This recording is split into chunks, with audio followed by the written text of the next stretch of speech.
And welcome back. Joining us for our second conversation, we have the director of the Institute of Creative Arts, Ms. Kim Vasquez, here to talk to us all about the Festival of Arts 2024. We know it don't start. Give us the calendar of events since February, I believe. Yes, so preparations begin early in February because first up is always Preschool Festival of Arts. And that one takes place in March along with Child Stimulation Month. And then after that, we move along into the Secondary Festival of Arts somewhere after that. This year it was a little tricky because, you know, Easter came a little earlier. And secondary normally goes first as well because we try to accommodate the way they're having to deal with their CXCs and graduation and exams happen. So they usually go instead of primary, and so we just really wrapped up with secondary, and now this week we begin with the Primary School Festival of Arts across the districts. Tell us how this works, because yes. I normally watch it on Facebook or on TV whenever we get the little clips. How do you all engage these students, and how do you capture all of these different schools? Oh, there is a whole background machinery, and I think we really have to always highlight our partnership with the Ministry of Education. That is the way the Festival of Arts work. You know, it was revived. You know, this is its third revival, actually, in history. And the second revival was, you know, like I said, Miss Beverly Smith Lopez, when she came back, and it became then a Children's Festival of Arts.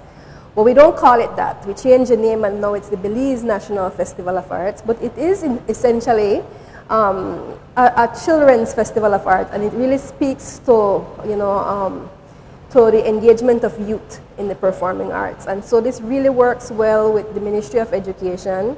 And so at every level, we have coaches in each school. There is a designated person or teacher, and then that teacher takes back the training, takes back the information to other teachers, and they get ready, they get their items ready. And in the districts, we work along with the district offices there for the Ministry of Education, and that is how it all starts. You know, like I said, every district will have a preschool festival, a primary festival, and a secondary festival. And since reviving in 2022, we did one virtual during COVID in 2020 because we were actually getting ready. Yes, so, yes, everything was already prepared. All of the costumes were being made. From one day to the next, you know, the poor preschool children, they did not get to perform, and then we went virtual. But again, coming back last year to a true Festival of Arts, we started to have simultaneous festivals. We made some changes internally. We have one body of adjudicators now that move around the country, and so that allows for a Festival of Arts to happen simultaneously. That means that you can have Festival of Arts in Orange Walk and Silent Creek taking place on the same day. Yes. How do we measure the effectiveness and the lasting impact of Festival of Arts on children going through the education system, yes, and for adults who decide to give back by way of arts? So many people I know within the arts in Belize have their foundation or can recall their early performances in Festival of Arts. And whether or not I think you pursue any of the disciplines after that, that somehow does something for you. That experience of being on stage, of preparing for Festival of Arts, and then if you get goal of advancing to the National Showcase, the Golden Showcase, I think that is really one of the most memorable things we have as Belizean children, where, you know, the stage is concerned. And so to measure it, I can think of many artists, as I said, over the years that came through the Festival of Arts or were involved, especially by the time they got to the secondary level. Even now, we have a young lady up in, her name is Jaden, up in Orange Walk. Beautiful vocals, and we see that progression of them returning. So much so that by the time they get to secondary, they have identified I into drama, or I into dance, or I into music, and they are coming by their own as soloists now. And so I really think that that for us is the gauge, and we know that, you know, this is really speaking, like I said, to opening up experiences for them in the performing arts, and hopefully they will say, okay, you know, I really love this. This is something that I want to continue to do aside from the Festival of Arts. What do you look for when you are looking at these students? I know you're talking about, you know, different liberal theatric arts, but what is it that a student or a child has to do in order to perform in the Festival of Arts? That's a great question. And really what comes to mind was some of the revision work we've been doing behind the scenes. Again, coming out of COVID really allowed us to really reflect and to look at how we want to reimagine the Festival of Arts going forward and make it relevant to children in contemporary times as they are today. And we started by looking at the preschool Festival of Arts. And we looked at what we had there before. And we said, you know what? We want this preschool Festival of Arts to be more about fun, about more introducing them to the arts and getting them to move and to have fun to the arts. And to be less about worrying about all of these very tedious rubrics. I mean, yes, they are still adjudicated as all the different sections of the Festival of Arts. And yes, we do see, even at the preschool level, children demonstrating remarkable budding talent. But we wanted to change it, and again, as I said, and also to see how we could show teachers that they can use the arts where language is concerned, where movement is concerned, motor skills. And again, to focus as well, not only on the performing, but on handicraft and the visual arts at a very early age. And again, developing hand-eye coordination and colors and different things like that. All of that has to do or speak to the experiences we want where the Festival of Arts is concerned. I know that I was having a conversation with a friend that says everybody's an artist in their own way, and the Festival of Arts kind of brings it out if you really put your mind to it, right? What are some of the more memorable performances that you can? I know you've been at ICA for quite some time. What are some of the memorable? Yes, I remember one year, and there are some schools that will consistently do really well. I guess it is a part of their school culture, and they anticipate that they will do really well. And then there are some schools that, you know, we would miss them for a while and not see them for a time. And this speaks to a school from down in Barranco. And we heard that Barranco had one goal, and that they were coming to the national, to the Golden Showcase. And when they arrived, they had a performance that I will always remember.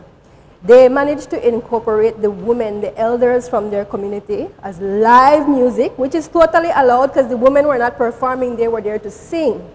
And it was a reenactment of the Dugu. And they brought even a rooster on that stage. Afterwards, they were complaining and said, Miss Kim, they say we don't have animal cruelty and all kinds of things, right? But it was so realistic, so authentic. But what really I remember to this day was the way the different cultures were integrated. Because down in Toledo, again, we have this melting pot. And you had children of Maya heritage in that performance, East Indians. It was just like this cross-section, but they were all focused on this one cultural practice. And they did so well, the music and the falling down and all of that. And to this day, that one stands out in my mind. I mean, I had to ask because I watch these kids, and of course they're very talented, and you often wonder how they get the concepts and all of that stuff in. But you do have one more to go, which is the primary school, which is the largest one. Yes. How are you all preparing for this? It is the largest one. Many people don't know. Again, some districts are bigger. The Belize district also has the keys, and so we also have to factor in the logistics of San Pedro and Kikaker. Not always easy, but again, we see really outstanding items coming out of Kikaker and San Pedro year after year. We also take into consideration that entries come to us not from only within the schools, the San Pedro Dance Academy.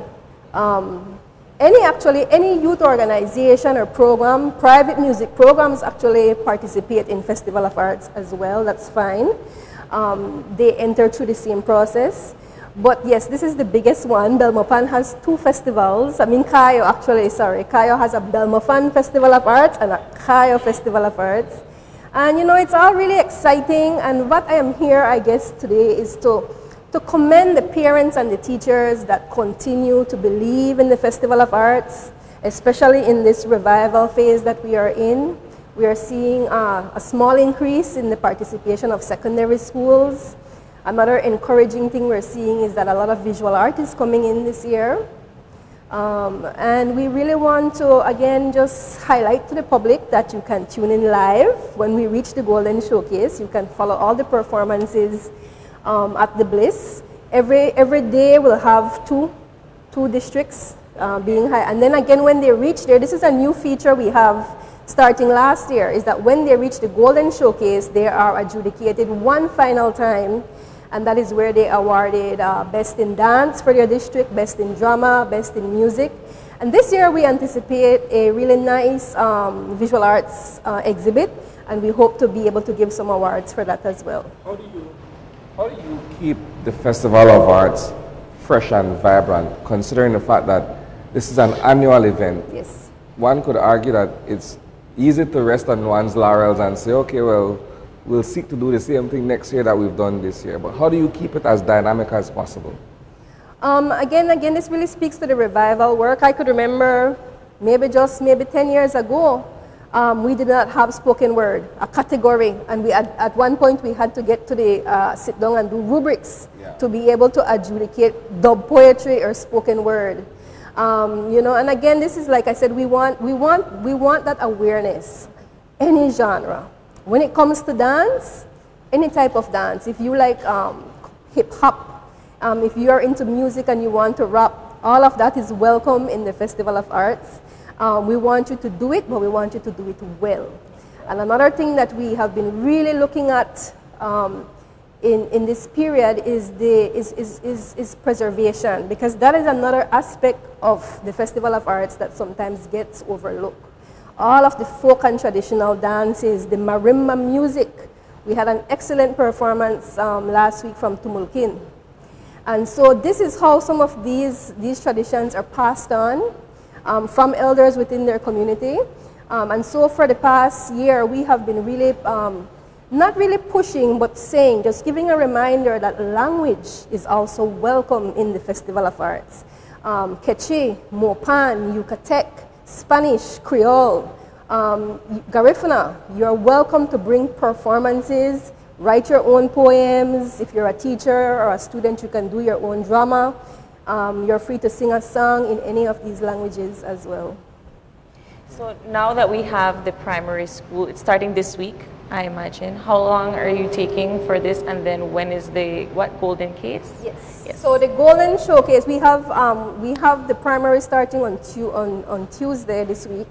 There's none today, and then actually we have to extend, because of Teachers' Day, into next week. Remember I told you it's coming close this year. Yes. But we love it. All of that adds to the momentum. So we have the primary finishing next Tuesday, and by Saturday we are straight into Golden Showcase. The preschool Golden Showcase traditionally opens on a Saturday, and that is because all those little children that got goal at the district level from very, very rural areas sometimes, they have to be accompanied by a mom or a guardian on the bus.